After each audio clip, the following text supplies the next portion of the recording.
Olá, bem-vindos ao nosso Luz, Câmera, Pulsão, este canal que divulga os nossos encontros de cinema e psicanálise. Desta vez com este filme, A Garota Ideal, Lars and the Real Girl, Estados Unidos, 2007, direção de Craig Gillespie. Um filme divertido, mas que toca em temas muito sensíveis, complexos e muito importantes para a gente pensar aí na saúde mental e pensar a clínica do delírio, a clínica das psicoses, né? O filme é sobre Lars, um rapaz muito tímido, discreto, meio isolado, não namora, ele mora aí na garagem da casa que o pai deixou ao morrer, a mãe, o irmão e a cunhada moram na casa principal, né? A cunhada, casada com o irmão dele, gosta muito do Lars, né? Está grávida, inclusive, do primeiro bebê. A comunidade, a cidadezinha em que eles moram é pequena, todos se conhecem, ele frequenta a igreja e também trabalha, tem um emprego ali no escritório, né? E a partir daqui, a partir dessa breve sinopse, já damos o alerta aí de spoiler. Se você ainda não tiver assistido este filme, assista antes de seguir aqui com a reflexão que a gente vai fazer, né?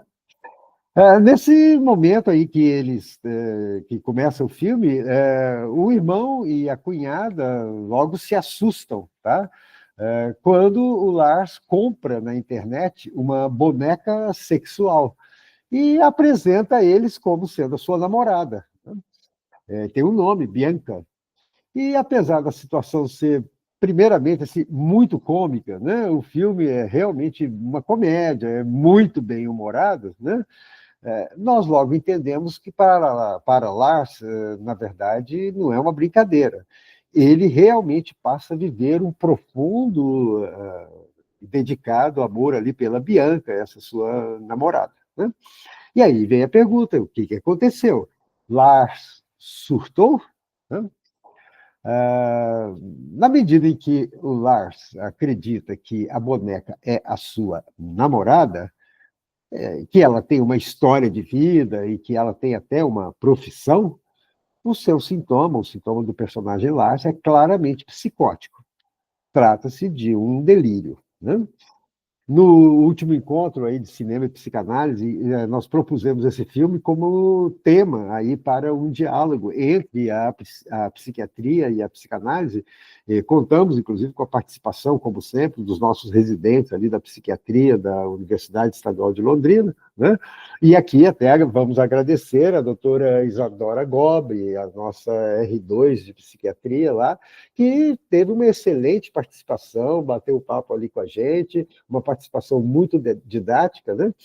Demonstrando ali como que uma hipótese diagnóstica de um chamado transtorno delirante seria a que melhor se encaixaria no quadro clínico do personagem Lars, a partir dos elementos que a narrativa do filme proporcionou e a partir da nosografia prevalente, da nosografia clássica ditada aí pelos manuais classificatórios de saúde mental, né?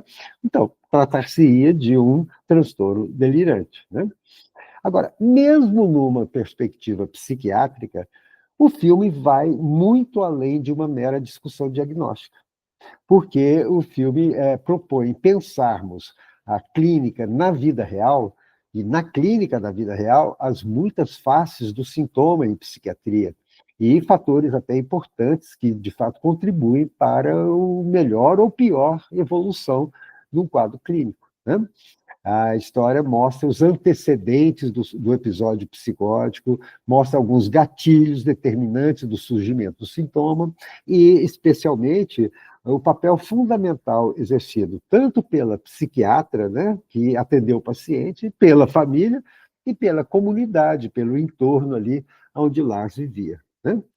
É um filme que caminhou para um final feliz, até meio romantizado, né? Mas ele não se reduz, não, a um otimismo piegas. Ao contrário, o filme nos faz pensar no quanto o sofrimento psíquico pode distorcer a compreensão do mundo, a compreensão de mundo aí do sujeito, produzindo até percepções terrivelmente desconectadas da realidade, e o quanto o entorno familiar e social são decisivos para um melhor ou para um pior prognóstico, né?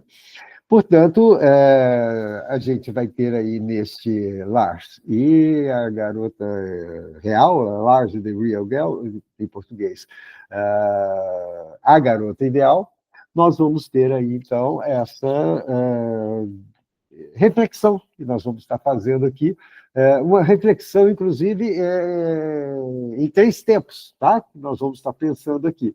Nós vamos estar colocando, ao lado de muitas leituras interessantes aí que surgem, que existem aí acerca desse filme, nós vamos para uma aproximação psicanalítica a respeito do sintoma delirante, a partir da narrativa do filme A Garota Ideal.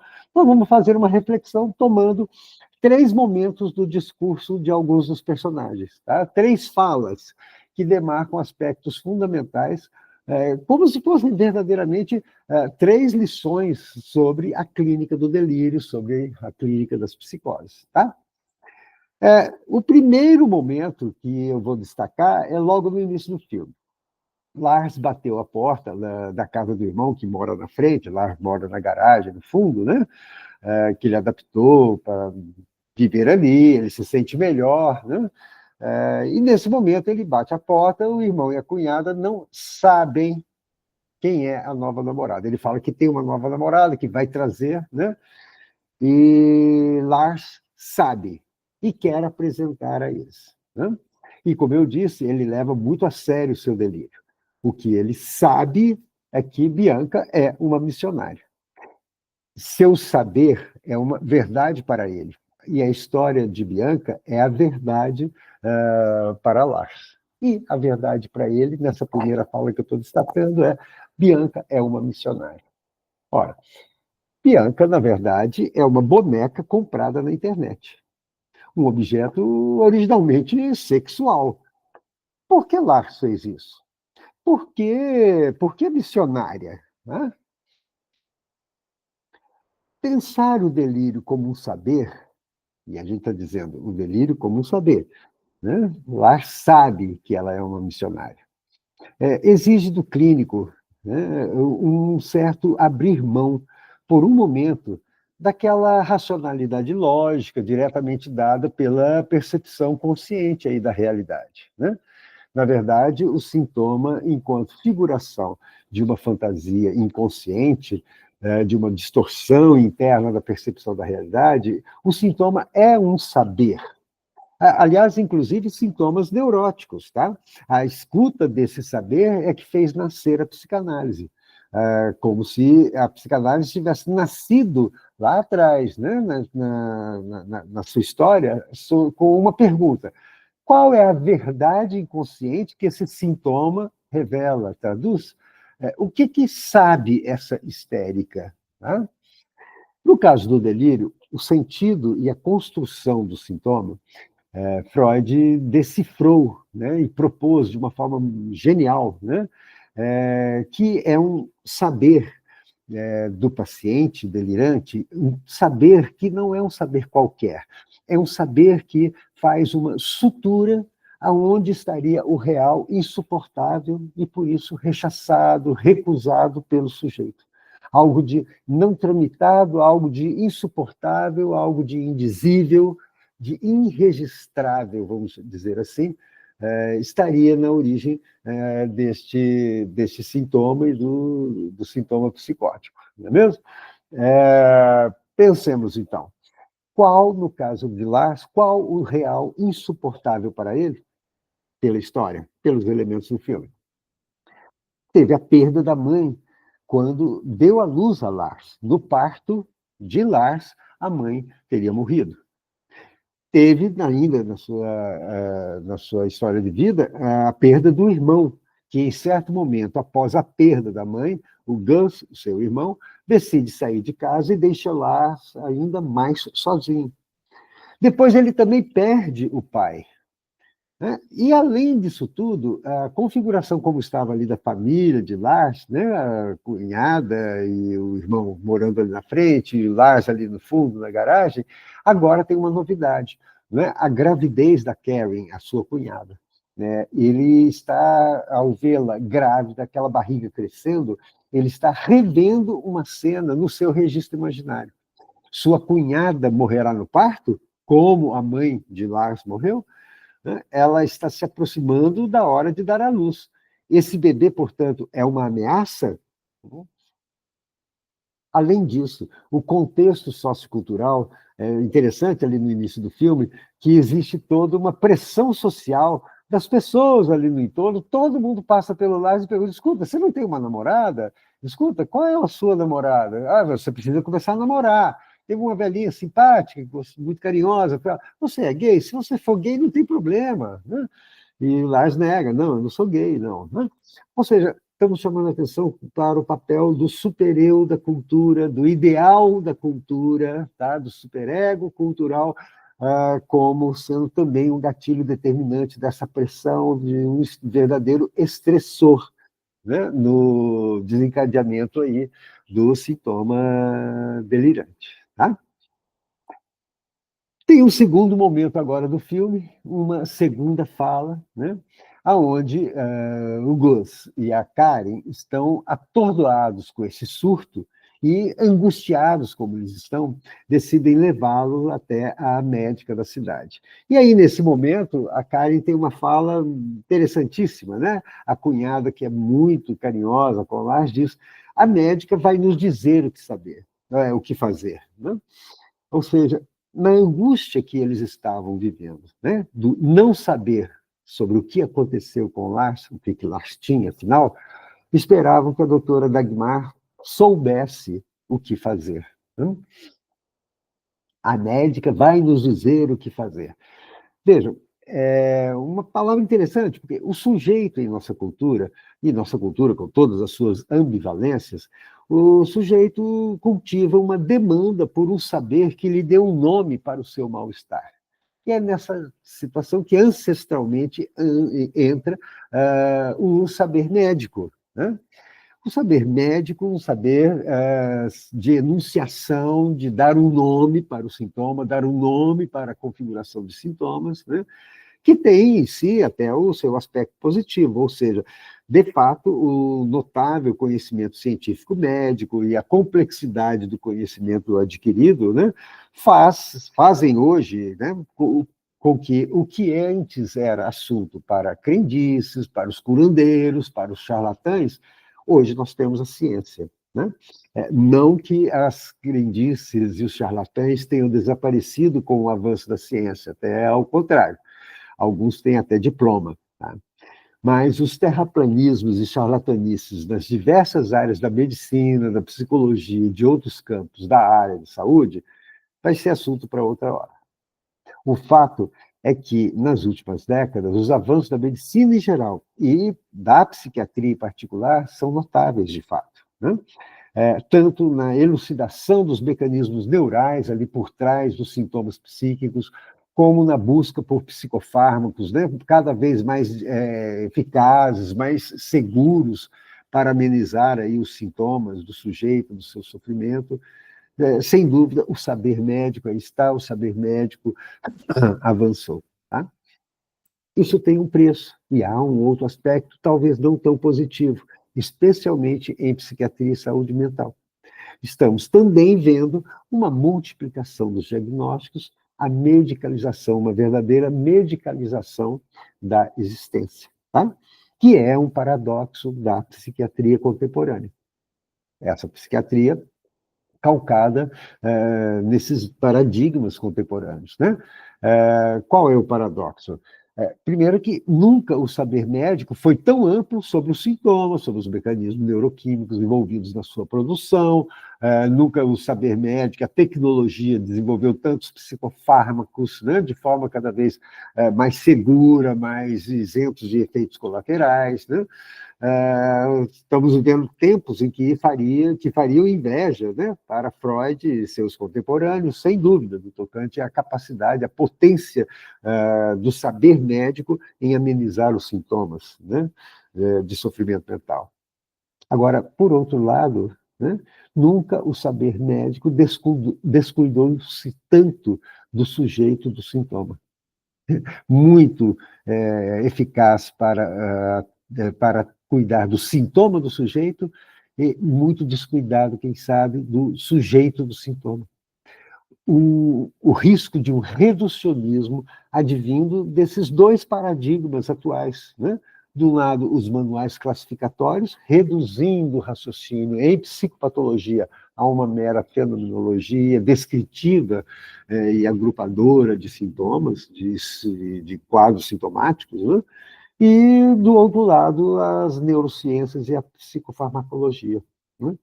A medicalização da existência é uma das preocupações em termos de saúde mental e até mesmo de saúde pública, atualmente, né? E na nossa cultura contemporânea, a confusão entre mal-estar e doença mental, entre tristeza e depressão, entre um sintoma, né, e o sujeito do sintoma, e as raízes do sintoma, essa confusão, vamos dizer assim, tem atingido proporções muito graves, né? Nós vivemos uma verdadeira era dos transtornos, né? E é aqui que entra, no caso do filme, a personagem do filme, doutora Dagmar, né? Que também era uma terapeuta, tinha alguma formação ali em saúde mental, cumpre um papel surpreendente, primeiro, ao não confundir o sintoma com o sujeito do sintoma. Ela não nega o caráter psicótico e até grave do delírio de Lars, mas ela se recusa a cravar apressadamente um diagnóstico definitivo, por exemplo, de uma esquizofrenia. Tá? Ela acolhe Lars com a sua boneca Bianca como se fosse a namorada dele. Ela entra no jogo do irmão e da cunhada que conseguiram levar Lars à médica dizendo que era a Bianca que precisava se consultar. E ela entra no delírio do Lars, inclusive, sem confrontar o rapaz. Mostra muita sensibilidade para com o paciente, muita firmeza com a sua família também, né? Ela ainda incentiva os familiares a não confrontarem o delírio, né? E quando eles perguntam, tá, mas quando é que isso vai acabar? Ela, já nessa primeira consulta, diz de um modo muito calmo, mas de um modo muito firme. Ela garante, vai acabar quando ele não precisar mais, né? Ou seja, a médica, com a sua interpretação e a sua intervenção, ela restitui ao paciente a responsabilidade como sujeito do seu sofrimento, e que também cabe a ele, ao Lars, né?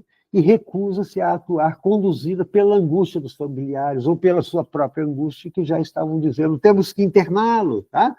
Aliás, aproveitando o parênteses, lembrando aí os tempos da reforma psiquiátrica, ali dos anos 1970, e no Brasil, especialmente ali pelos anos 80 e 90, 1980, 1990, né?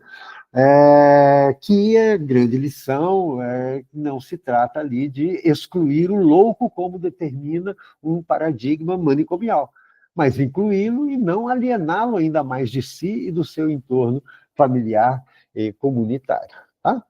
No caso aí do filme A Garota Ideal, é muito ilustrativo como a comunidade assumiu a tarefa que lhe cabia, né? Eles se reuniram e decidiram que todos entrariam no delírio de Lars, todos incluíram a boneca Bianca como se fosse realmente a namorada dele. Ela foi recebida no culto da igreja, ela foi recebida, escalada até para atividades educativas com as crianças, afinal de contas, se ela era missionária, né? Ou seja, o efeito terapêutico desse acolhimento foi tremendo. E não se restringiu ao saber médico, tá? Porque a comunidade também soube como dar suporte a Lars. Claro, né, gente, num filme de uma forma até muito idealizada, poderíamos dizer quase que utópica, né? Mas a gente voltará a esse ponto, né? Desse romantismo, dessa idealização, essa seria até uma comunidade ideal, essa capacidade de inclusão virtualmente até utópica, né? Mas entender essa dimensão do laço social no desafio das medidas de cuidado, de tratamento da doença mental, é uma urgente necessidade, de fato, aqui na vida real.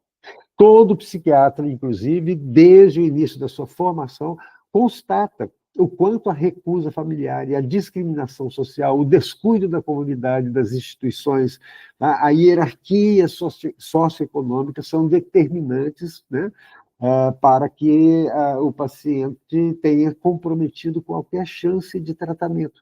Inclusive, corrobora a refratariedade ao tratamento, mesmo quando são prescritos os melhores medicamentos pelos melhores psiquiatras, né? Isso é uma questão muito clara, né? E é assim que, desse ponto, nos aproximamos do terceiro momento que a gente iria destacar, né? A terceira fala que a gente chama atenção aqui nesse filme. Do entorno familiar e comunitário de Lars, tem uma pessoa em particular que tem um papel mais próximo, um papel destacado, de muita importância na história pessoal de Lars, que é o seu irmão mais velho, o Gus. Tá?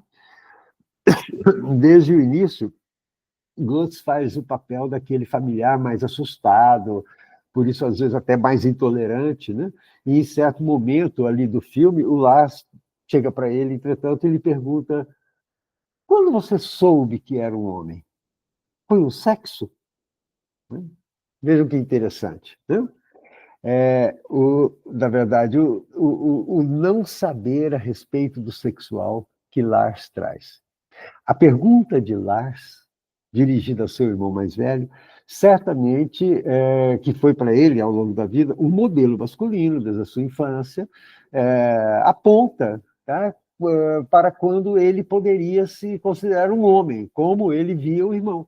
Quando que ele estaria, lá está perguntando, né, autorizado a ser um homem no sentido de deixar de ser uma criança, deixar de ser um menino, né? Sexual em psicanálise, vamos lembrar, não se reduz ao sexo, porque a psicanálise veio justamente demonstrar que o sexual é muito mais amplo do que o genital, meramente, né? Sexualidade, no sentido psicanalítico, se refere à vida de relação, ao investimento da libido em objetos de relação. E é aí que a história do sujeito não se resume ao seu sintoma atual e nem à sua biografia consciente. Por quê? Desde o nascimento, muitas vivências deixaram suas marcas, moldaram a partir de seus primeiros objetos de investimento afetivos as suas futuras relações de objeto. Daí, por exemplo, as ambivalências de Lars na relação com a sua colega de trabalho, que estava claramente interessada nele, gostando dele, né?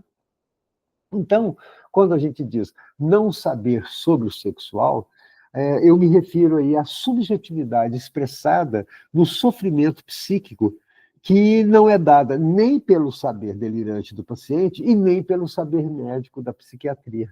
Né? Lars tem uma sexualidade atravessada por vários aspectos.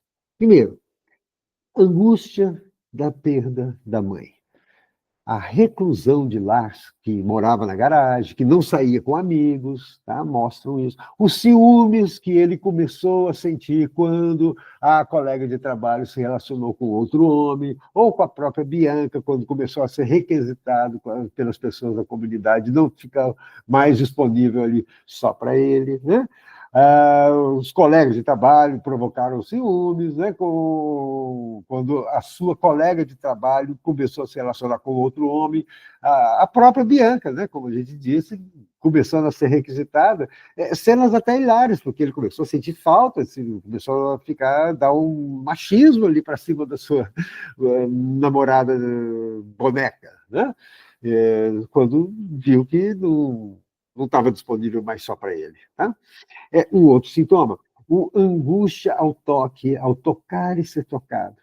Muitas vezes com raízes desde as primeiras relações, notadamente com a mãe, que normalmente toca o bebê, pega, abraça e banha, né? Mas que ao morrer no parto fez faltar a Lars. A médica teve que cuidar disso, teve que abordá-lo e mostrar para ele a respeito dessa angústia que ele tinha no toque, né? O outro sintoma de Lars era a sua interdição, a interdição que existia no caminho da constituição do masculino em relação a esse lugar ausente do pai que havia morrido. Sentir-se mais seguro, porque não tocaria mais a boneca, ela não o tocaria, ele a tocaria. Tá? Ele escolhe uma boneca porque ela não tomaria a iniciativa de tocá-lo, ele sim poderia tocá-la. Né? Aparece essa coisa da angústia do toque. Né? O filme ilustra aí várias etapas aí do trabalho de luto que precisa, então, ser reeditado, revivido como possibilitador de uma reelaboração do trauma. Tá? O filme mostra a importância de resgatar a história quando ele pergunta onde foi que meu pai trabalhou mesmo? Né? O filme mostra a importância de reviver sua história. Lugar no lago onde a gente costumava brincar, é onde a gente vai estar brincando, é onde eu quero estar, tá? Ele leva para lá a boneca, ele mesmo vai lá, ele sobe na árvore, tá? Toda uma sequência de resgate, né? Que vai permitir, finalmente, reviver o próprio luto pela mãe, um luto que não foi vivido, porque ele era um bebê, ele tinha acabado de nascer e a mãe morre, reviver esse luto com a enfermidade e a morte da sua namorada Bianca.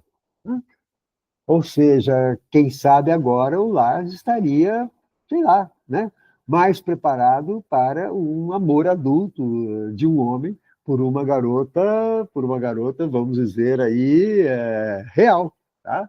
É o que a gente fica aí a pensar neste final feliz aí que o filme parece estar prometendo aí para a gente, tá bom? E aí, com isso, a gente aproxima-se aí do fim, tá? Vamos comentando um pouco sobre o transtorno delirante, tá? Claro, deixando claro aqui que, atualmente, a medicação, no caso, uma medicação antipsicótica, existem os modernos antipsicóticos atípicos aí, de última geração, sem dúvida, poderiam ser uma estratégia terapêutica importante para atenuar os sintomas num caso clínico como esse de Lars. Tá? Mas a psicanálise contemporânea jamais deveria, portanto, se postular aí contrária à intervenção medicamentosa. O alerta psicanalítico não é contra a medicação, e sim quando o medicamento vem para suprimir o pensar, suprimir o elaborar, o analisar as fontes desse sintoma, resgatar essa história de vida, como a gente estava falando agora há pouco. Né? Agora, em muitos outros casos aí de sofrimento psíquico, a gente sabe que a medicação precipitada, principalmente se excessiva, pode até aliviar a angústia do psiquiatra, pode até aliviar o susto da família, mas isso ao preço de roubar aí do sujeito em sofrimento as várias etapas de elaboração do seu conflito psíquico, né? O que foi retratado justamente aí nessa história do Lars. De todo modo, vale a pena ressaltar a importância do acolhimento pela família e pela comunidade, tá? Uma situação que no filme foi até, como dissemos, muito idealizada, né? Quase utópica, mas que abre, sim, uma reflexão sobre a discriminação, sobre a psicofobia. Tá? Um outro detalhe interessante, importante, a importância também, tá? E é isso que a gente fala do sujeito ser responsável pelo seu sintoma, tá? A importância do estabelecimento de limites. Tá? O Lars também revelou ali, naquela crise de ciúmes, né, um sentido de posse, um ciúme possessivo, infantil, narcísico, né? Como é muito comum na vida real, tá? A intolerância com a alteridade da sua companheira. O personagem retrata, sim, as situações de muitos homens para quem, no seu machismo possessivo e infantil, a mulher não pode ter vida própria. Tá? Por isso que a senhora diz para ele, aquela senhora que gostava muito dele, diz, olha, agora você me ouça, tá? A Bianca tem vida própria, nenhuma mulher de respeito vai ficar à sua disposição. bebezão, né? Você parece meu marido, uma hora cômica ali do filme. A cunhada, inclusive, tem um momento muito duro com ele, fica muito brava. E o Lars está egoisticamente demandando tudo, está de mau humor, está reivindicando, cadê a Bianca, tá? E reclamando, ninguém se importa comigo. E a cunhada dá um berro, diz assim: como é que você pode falar? Como assim ninguém se importa com você? Todos nessa cidade estamos nos desdobrando para que Bianca se sinta em casa. E tudo isso é por causa de você. Todos nessa cidade te amam, não ouse falar que não nos importamos, tá? Ou seja, na clínica e no entorno do paciente, como é fundamental também saber estabelecer limites ao narcisismo do sujeito no seu sintoma. É isso, gente. Sobre a garota ideal, sobre o título original, esse trocadilho, porque no original em inglês é Real Girl, tá? A garota real, fica aí uma provocação, tá? A idealização e a projeção nas expectativas amorosas podem, na sua essência, corresponder a verdadeiros delírios passionais, né? O narcisismo faz o sujeito exigir que o outro seja uma boneca, né? E aí fica o nosso alerta, né, bem propício nessa época que nós estamos vivendo, sobre aí o fenômeno dos bebê reborn, tá? Este fenômeno que nos últimos meses andou ganhando tanto destaque aí nas mídias e nas redes sociais, e entre apenas um colecionismo a mais e um intrigante delírio coletivo, o que os bebês reborns nos fazem pensar sobre o sujeito humano e seus investimentos objetais nessa complexa contemporaneidade de massas, né, que a gente está vivendo. É isso, pessoal. Lars and the Real Girl, A Garota Ideal, filmaço. Assistam, reassistam. Participe conosco nos nossos encontros de cinema e psicanálise. Toda última segunda-feira do mês, com o apoio ali inestimável da Associação Médica de Londrina, que nos concede ali, que nos cede gentilmente o seu espaço cultural AML ali no centro da cidade, e com essa mobilização feita aí pelos nossos residentes da psiquiatria da Universidade Estadual de Londrina, participando aí dessa vez presencialmente mesmo, com um bom recado, um grande recado trazido aí sobre contribuindo para esse diálogo entre psiquiatria e psicanálise. Um grande abraço, obrigado. No próximo mês tem mais.